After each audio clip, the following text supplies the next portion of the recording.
Don't worry, it's just us. We were just here. Thank you. It's nice to be back. Okay. Well, good afternoon. Good afternoon.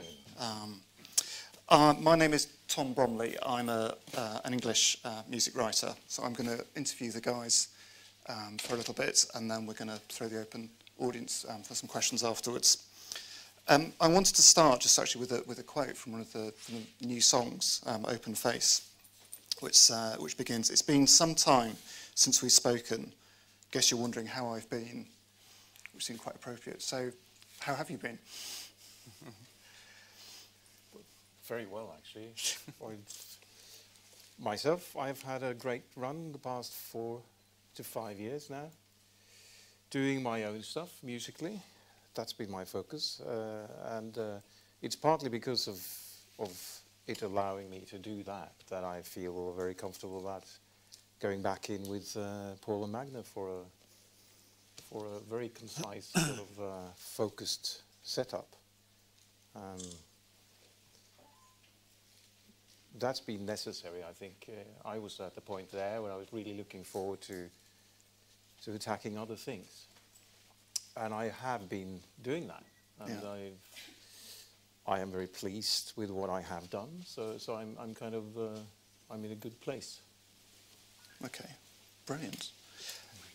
And I know both of you, Paul, have been pretty busy as well. I've been super busy. I mean, in the last 5 years, I've released one song. So it's been very, very busy for me. Yeah. Very busy. So. But yeah, it's been written a few though. Yeah, I have. Yeah, that's true. But I kind of keep them. You know, it's sort of. I think we sort of run ourselves through the ringer when we get together. That we always need to step back, and you know, every time we step back, it seems like our band gets sort of. That's when we really get. You know, it seems to do our career a lot of good. So we just have, by necessity, you know, we have to go away to get bigger. You know, that's just the way it is. We'll soon be gone again. Yeah. And in terms of the new album, my understanding it sort of almost began in quite a sort of low key, almost kind of organic way, with sort of Morten dropping in on kind of. Well, that was the beauty of it, because when you don't have any expectations and no deadlines and whatever, you can really get back to when we were kids, just kind of getting to bed, because we like music and we like to see what happens, you know. So for me, it was the perfect start of an album, just to have nothing but just, you know, what can we do? You know, what happens now? And there's this great quote from you where you said it was exactly as we started in my parents' cabin way back in the 1980s. Some instruments, a song, a voice. Yeah. I mean, it's, you know, you do get caught up. You know, things get into patterns. You do this, you have to do that, and you know, it just sort of, it's exciting, but at the same time, it takes away a little bit of that sort of supernatural, where things are allowed to evolve without having anybody having opinions, you know. Yeah. So it's nice to get away from that.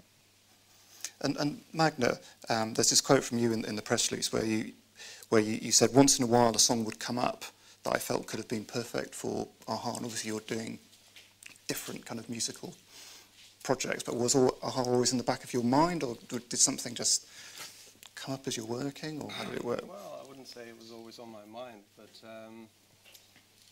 I would be working with young new artists and kind of enjoying some of that energy that Paul is describing, of going in with someone without a lot of luggage and just a lot of passion for making music. And then I would be writing with people or alone, and then all of a sudden you'd sort of find yourself thinking, well, that sounds a bit like an a-ha song, strangely enough. And then, so, and that's for me, I mean, I didn't expect to sit here today.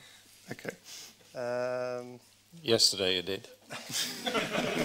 Yesterday I expected to be here today. But for me, the real pleasure has been to come back into thinking about writing something with aha in mind, which is something I haven't done for the last 5 years. I've been doing other things. That was a real pleasure, and I realized it changed how it affected my creativity. It changed how I thought about the material, and that was a surprise welcome for me. I mean, all of you have said in different bits just how much you actually enjoyed working on the new material. I mean, we have to say that. That's yeah. important. But Paul, you said that it's the only way we can do it, because we do have the freedom to do other things, and those other things are central to us all, I think, important and valid, and they've kind of become a staple for the band as well. I mean, I think the fact that we have been on and off and decided to walk away and then walking back on, but all the stuff that we've done outside has really affected the band's legacy in many ways, and are being incorporated in that. And has that other work affected how you make music and how you record with aha? Is there an influence there? Yeah, it's a dynamic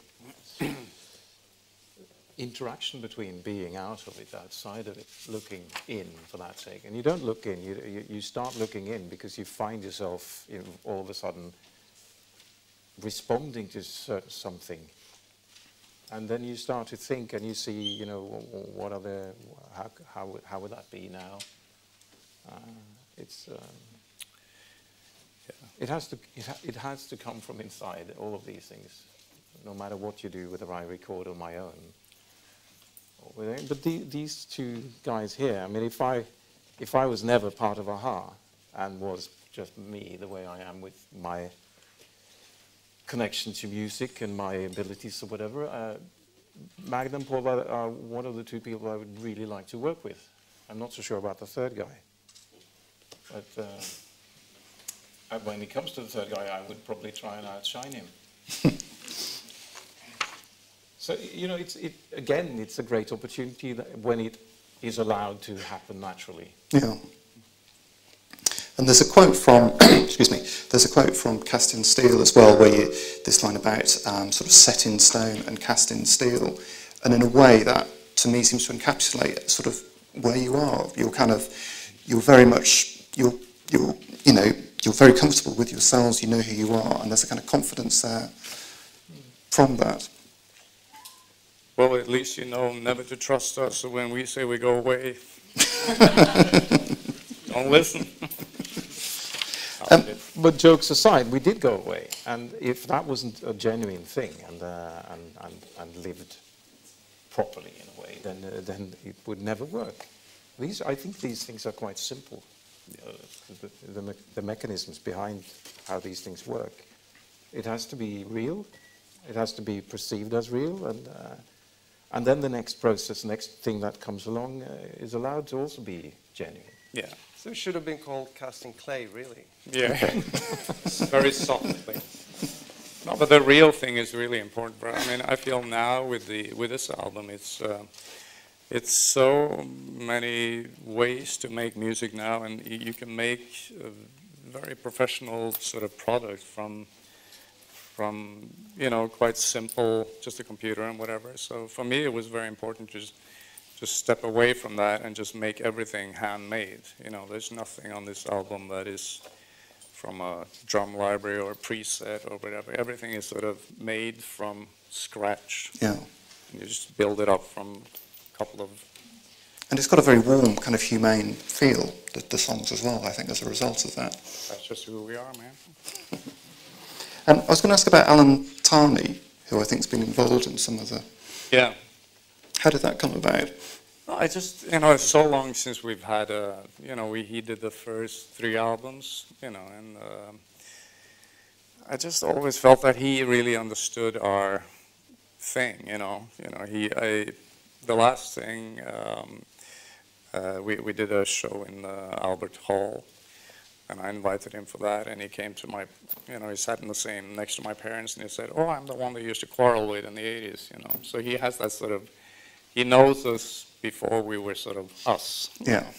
So it's kind of cool to go back to him, and you know, you can sort of set back the time and make it a little more naive again. He's all about just the song and how the whole thing, sort of how that chorus hits and how Morten sounded it. And he's a very sort of old school, but a lot of knowledge about music. He's just got that sort of no nonsense feel that I like. You know, I respect a lot.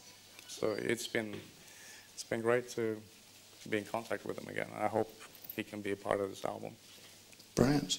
It may be worth interjecting that Paul is the one who's been working with Alan, and we've worked in very different ways, which is not something that's new to us. I mean, we have made quite a few albums like this where we are based in different places, working on our own material, and but with a-ha as the kind of overriding factor. I think the main difference now is that Morten, through his work over the last few years, has found a center for his creativity in mainly in Stockholm, I would say. And so we've had really 3 camps working, shaping an album without really knowing. The left hand hasn't really known what the right hand has been doing. Which isn't new. Which isn't new, but which is, I think, has been embraced slightly differently this time. The Swedish people is problematic. I mean, very close to home. Yeah. So I think gotta watch it. I think there are colors and differences on this album that may not necessarily fall into that warm fuzzy version. Yeah. I certainly have to own up to using some presets and drum machines on this one. But I think to a certain degree it's the type of album we can make at this point. I don't think any of us, for all the romance of harking back to the beginnings, I think part of the reality is that we live very different and very separate lives. But a-ha is a legacy that we have together. It's a common fate. And we can run as far away from it as we want to, but it's always there. Every day you're reminded of it. And for myself, certainly, when we disbanded in 2010, that was a majority decision to walk away. And all of a sudden, over the last couple of years, I found myself in a situation where the majority wanted to do something else. And that was a very different situation for me to think about and to relate to than deciding as a majority decision to end it. So, you know, without totally turning your life around, you sort of have to incorporate the whole history and make it work and make music that is meaningful to hopefully more than us. Definitely. And I was going to ask as well that just a little comment to that, because as you may understand, the album Casting Steel is being molded today as we speak. We don't know exactly how it's going to turn out either. There's a lot of songs to look into, and productions and directions to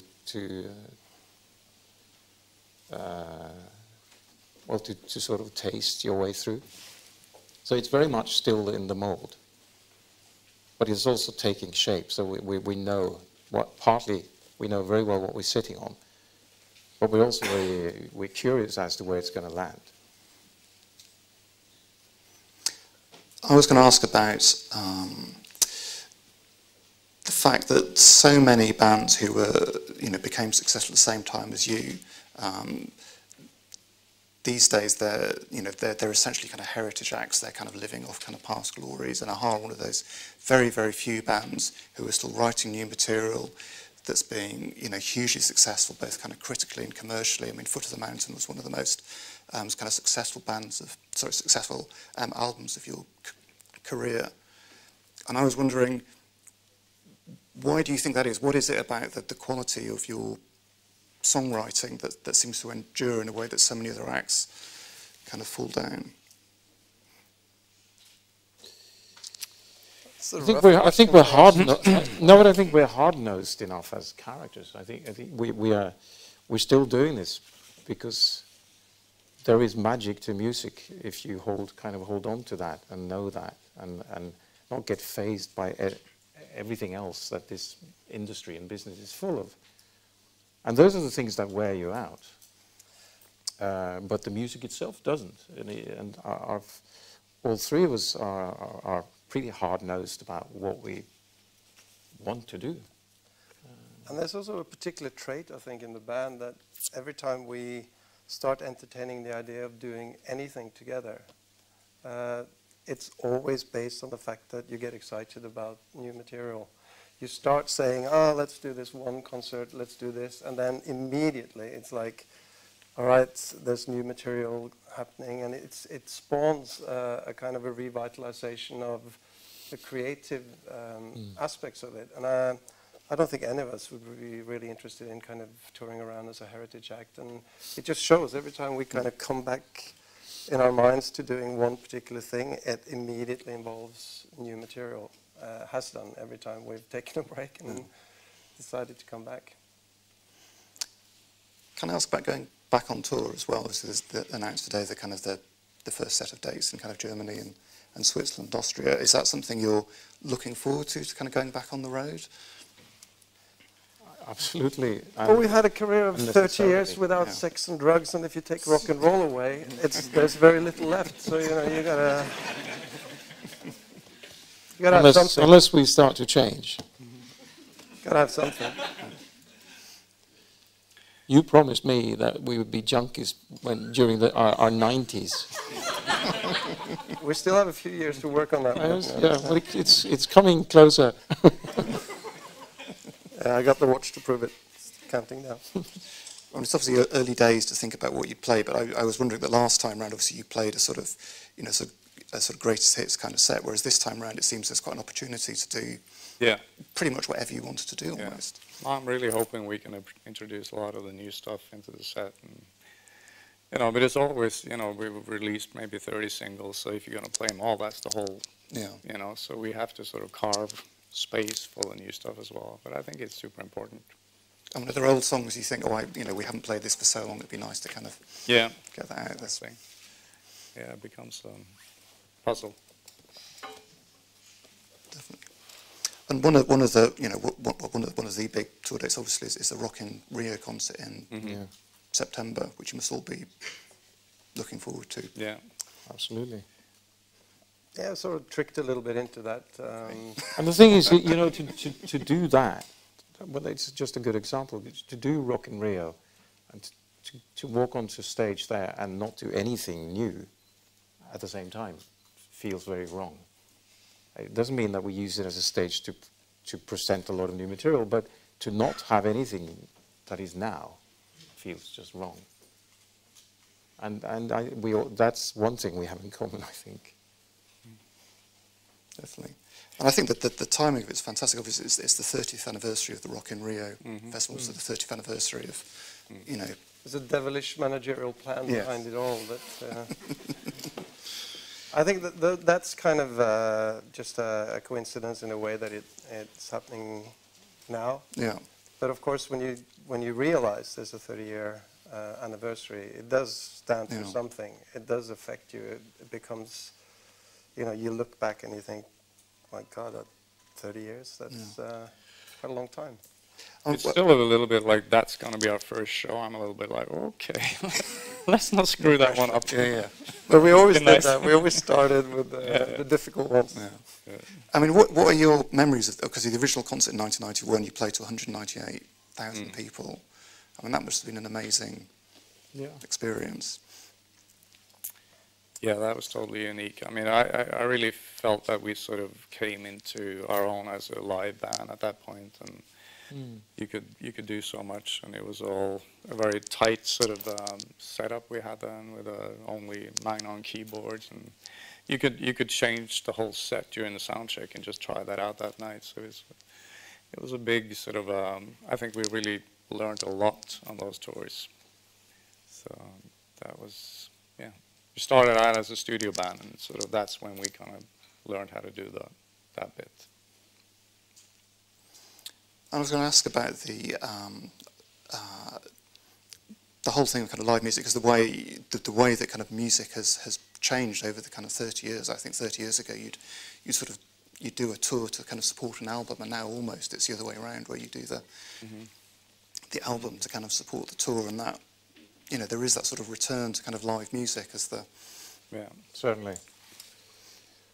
It's felt like something that's been in our favour, because we were maybe because when we came to England in '83, we were illegal aliens in your country, and we were in danger of being kicked out for a long period of time, and I believe we were once.